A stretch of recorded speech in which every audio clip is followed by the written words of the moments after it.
ఇందుకోసం దొరసాని అయిన జానమ్మ ఇక్కడే ఉండేది. ఒకప్పుడు పెద్ద పెద్ద గోడలతో నిర్మించబడిన ఈ ఇల్లు ఇప్పుడు పూర్తిగా మారిపోయింది. ఇక దొడ్డి కొమరయ్య పుట్టిన ఇల్లు ఎక్కడుందో తెలుసుకునేందుకు కడవెండి ఊరి మధ్యలోకి వెళ్ళాం. ఆయన ఎక్కడ జన్మించాడు, ఆ ఇల్లు ఇప్పుడు ఎక్కడుంది, ఎలా ఉంది అనే విషయాన్ని తెలుసుకునే ప్రయత్నం చేశాం. ఎట్టకేలకు దొడ్డి కొమరయ్యకు జన్మనిచ్చిన ఇంటికి చేరుకున్నాం. ఇక అక్కడి పరిస్థితి ఇది. ఈ ఖాళీ స్థలంలోనే ఒకప్పుడు పూరి గుడిసెలు ఉండేవట. గొల్లకుర్మ కుటుంబంలో జన్మించిన దొడ్డి కొమరయ్య తల్లిదండ్రులు కూడా ఈ ప్రాంతంలోనే ఉన్న గుడిసెలోనే జీవించేవారట. ఈ స్థలంలో ఇప్పుడు మిగిలింది కేవలం పాత గోడలు మాత్రమే. దొడ్డి కొమరయ్య నడిచిన నేలలో ఇప్పుడు ఆయన ఆనవాళ్లు పూర్తిగా చెదిరిపోయాయి. అదే స్థలంలో కొందరు వ్యక్తులు ఇల్లు కట్టుకున్నారు. దీంతో కొమరయ్య జన్మస్థలం ముఖ చిత్రమే మారిపోయింది. సరిగ్గా మనం నిల్చున్న ఈ చోట్లోనే దొడ్డి కొమరయ్య జన్మించాడు. ఇది వరంగల్ జిల్లా జనగామ తాలూకాలో ఉన్నటువంటి కడవెండి గ్రామం. ఈ కడవెండి గ్రామంలోని గ్రామం మధ్యలో నుంచి కొద్దిగా ఇటు పొలిమేర వైపు వస్తే దొడ్డి కొమరయ్య జన్మించినటువంటి ఇల్లు కనిపిస్తుంది. అయితే ఇక్కడ ఇల్లు దొడ్డి కొమరయ్య జన్మించిన ఇల్లు మాత్రం ఇప్పటికీ ఎలాంటిది లేదు. అయితే ఇక్కడ మిగిలిందల్లా ఈ పాత గోడలు మాత్రమే. ఇవి ఒకప్పుడు 1930 సంవత్సరం 30 నుంచి 35 సంవత్సరం కాలంలో ఇక్కడ ఈ గోడల మధ్య ఒక గుడిసెలు ఉండేటివంట. ఈ గుడిసెల్లోనే ఒకప్పుడు దొడ్డి కొమరయ్య జన్మించిన స్థలం ఇది. అయితే ఇక్కడ దాదాపు 15 నుంచి 16-17 ఏళ్ల వరకు తను ఇక్కడే పుట్టి పెరిగాడు. ఈ ప్లేస్లోనే దొడ్డి కొమరయ్య తిరిగాడు. అయితే 16 నుంచి 17వ ఏట దొడ్డి కొమరయ్యకు వివాహం జరిగింది. వివాహం జరిగేంత వరకు కూడా దొడ్డి కొమరయ్య ఇక్కడే ఉన్నాడు. తను చాలా యువకుడిగా ఉన్నప్పుడే దేశ్ముఖ్ దొరల చేతుల్లో హతమయ్యాడు. ఇక దొడ్డి కొమరయ్య వారసుల కోసం మా ప్రయత్నాన్ని కొనసాగించాం. కడవెండి గ్రామంలోనే ఆయన రక్త సంబంధికులు ఉన్నారని తెలుసుకున్నాం. ఊరికి మరో చివర్లో ఉన్న ఇంటికి చేరుకున్నాం. అప్పుడు గానీ తెలియలేదు దొడ్డి కొమరయ్యకు వివాహం మాత్రమే అయ్యింది, పిల్లలు ఎవరూ లేరనే విషయం. అయినా ఆయన తోబుట్టువుల కోసం వెతికాం. చివరికి మేం చేసిన ప్రయత్నం ఫలించింది. దొడ్డి కొమరయ్యకు జన్మనిచ్చిన కొండయ్య గట్టమ్మ దంపతులకు మరో 5గురు సంతానం ఉన్నారు. అందులో పెద్దవాడు దొడ్డి మల్లయ్య, రెండోవాడు రాజయ్య, మూడోవాడు బుచ్చయ్య, నాలుగో కొడుకు కొమరయ్య, ఇక చివరివాడు అచ్చయ్య. మరో ఆడకూతురి పేరు బుచ్చమ్మ. దొడ్డి కొమరయ్య అన్న కొడుకులు ఇద్దరు మనతో ఉన్నారు. ఇప్పుడు ఒక ఆయన భిక్షపతి, ఇంకొక ఆయన దొడ్డి ఐలయ్య. వాళ్ళిద్దరు మనతో ఉన్నారు. దొడ్డి కొమరయ్యకు సంబంధించిన చరిత్ర, వీళ్ళ వారసత్వం ఎలా వచ్చింది, అప్పట్లో దొడ్డి కొమరయ్య వీళ్ళకు ఉన్న అనుబంధం ఏంటి, వాళ్ళు ఆయనతో తిరిగినటువంటి ప్లేస్లు ఏంటి అని తెలుసుకునే ప్రయత్నం చేద్దాం. నమస్తే. దొడ్డి కొమరయ్య చనిపోయేటప్పటికి మీరు ఏ వయసులో ఉన్నారు ఐలయ్య గారు? 8 ఏళ్ళు ఉన్నావు. అప్పుడు ఏం జరిగింది తాత? అప్పుడు ఏం జరిగిందా, పొద్దుగుతుంది. పొద్దుగుతేప్పుడే ఆ జే అనుకుంటా గుర్తుపలు అందుకొని కమిస్టర్లు పోయారు. దొరవారింటికి గడి ఉన్నది. ఇప్పుడు గడికాడికి పోయారు కదా, తానేపల్లికి వెళ్ళి మా నాయనకి వేసారు. దొడ్డి మల్లయ్య వేసే వరకల్లా బెగ్గపాడి ఉరికిండ్రు. ఎక్కడో అక్కడ గుత్తలు పాతైంది.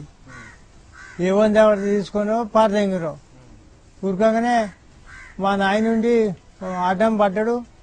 పడ్డాక మీ అన్న చచ్చిపోయిండో ఉన్న వరకు మా కాకయ్య వచ్చిండు. ఇటు లాభపడగానే వానికోటి అటు కూలిండు. వీటి ఇటు పడ్డాడు, అటు అటు పడ్డాడు. అంతే.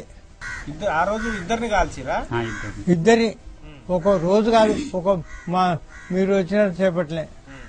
అంతే. మీ నాయనకు కూడా బుల్లెట్లు తగిలినాయి. బుల్లెట్లు తగిలినాయి.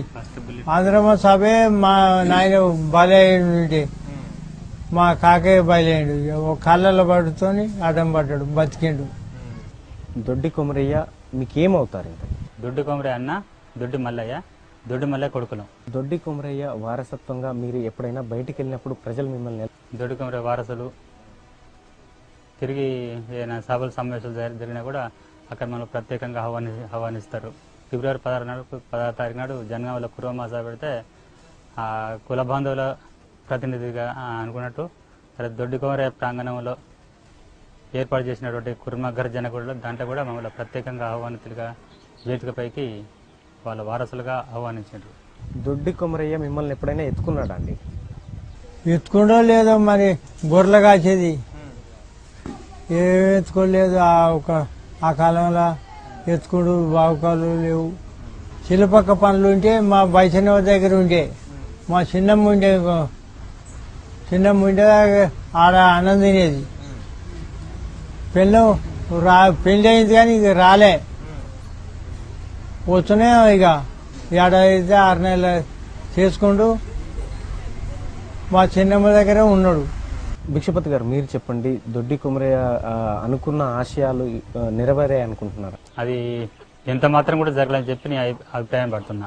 తెలంగాణ పోరాటంలో అప్పుడు ఉండబడే ఏదైతే విష్ణు దొరకు కానీ నైజాం ప్రభుత్వాన్ని కానీ పరోక్షంగా బ్రిటిష్ ప్రభుత్వాన్ని కానీ ఎవరైతే అనుగమరిగి ఉన్నారో ఏ దళిత వర్గాలు అయితే ఏవైతే ఉన్నాయో ఏవైతే అనుగమరిగి ఉన్నాయో అప్పుడు వాళ్ళు ప్రత్యక్షంగా పరోక్షంగా వాళ్ళు పాల్గొనే వాళ్ళు. కానీ అప్పుడున్న తెలంగాణ సాయుధ రైతాంగ పోరాటానికి ఇప్పుడు ప్రత్యేక ఏర్పాటువాద తెలంగాణ వాదానికి చాలా వ్యత్యాసం ఉంది. ఇప్పుడు దాదాపుగా ఎక్కడ కూడా అగ్రవర్ణాలు వాళ్ళు తప్పితే మిగతా వాళ్ళకు ప్రత్యక్షంగానే పరోక్షంగానే దళిత వర్గాల నుంచి వచ్చిన ప్రజలు మాత్రం పాల్గొనడం లేదు. మీ చిన్నాన్న అర్పించిన ప్రాణత్యాగం ఏదైతే ఉందో దానికి ప్రతిఫలం ఇంకా రాలేదు, ఇంకా కొనసాగుతుంది తప్ప ఇప్పుడున్న ఏ ఓటు బ్యాంకు ద్వారా మాత్రం రాదని చెప్పి నేను ప్రగాఢంగా విశ్వసిస్తున్నా. మరి ఎలా అయితే సాధ్యం? ప్రజలందరూ కూడా పాల్గొండి. ఎవరైతే ఇప్పుడున్న ప్రభుత్వంలో ఏ విధంగా అయితే అణచబడుతున్నారో, ఏ విధంగా ఆర్థిక ఇబ్బందులు పడుతున్నారో వాళ్ళకు రాజ్యాధికారం రావడం కొరకు మరో రకమైన సాయుధ పోరాటం అవుతుంది తప్ప ఈ మామూలుగా వచ్చి రాబడే ఓట్ల ద్వారా వచ్చే తెలంగాణ మాత్రం లేదా భౌగోళికంగా ఏర్పడే తెలంగాణ మాత్రం ఎంత మాత్రం కూడా ఈ ప్రజలకు ఏదైతే తెలంగాణ భావం కలిగి ఉన్నారో ఆ ప్రజలకు మాత్రం విముక్తి కాదని చెప్పి నేను వ్యాఖ్యానిస్తున్నా.